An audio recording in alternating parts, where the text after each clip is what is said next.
Dr. Baxter for their informative and sobering briefings. More than 10 months into the conflict, which was triggered by Hamas' attack on Israel in October last year, every passing day brings more and more destruction, casualties, suffering, and trauma, despite the international efforts.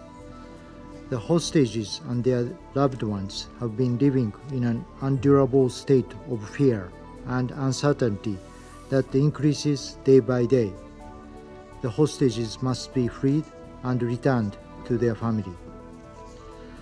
Japan is appalled by the relentless hostilities in Gaza, leading to an unimaginable toll of civilian deaths and injuries, most of them women and children.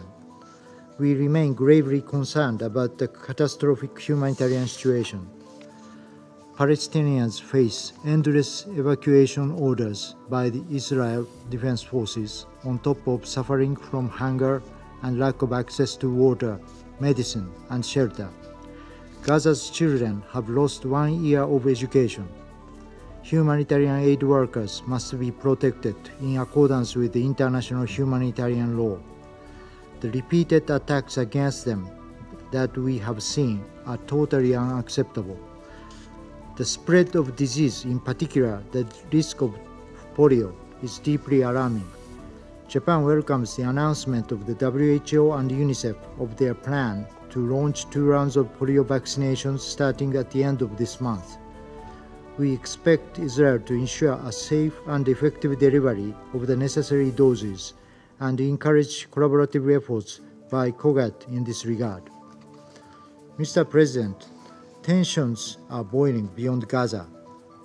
Japan reiterates its deep concern and regret over the continued illegal settlement expansion by Israel in the West Bank, as well as the intensifying settler violence.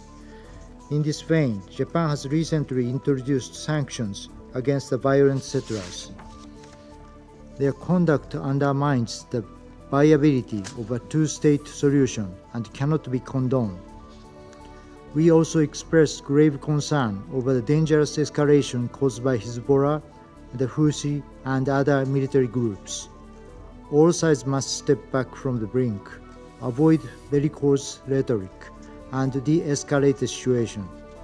Japan is actively engaging regional stakeholders such as Iran and Lebanon through various channels, including direct outreach by our Prime Minister and Foreign Minister, to avoid any further deterioration.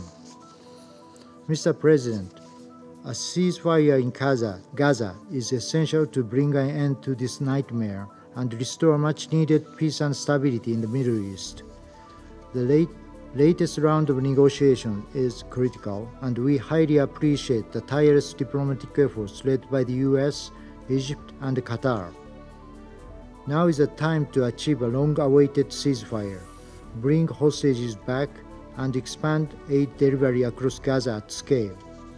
We therefore urgently appeal to the parties, especially Hamas, to show the will to finally conclude the deal in accordance with the Security Council Resolution 2735.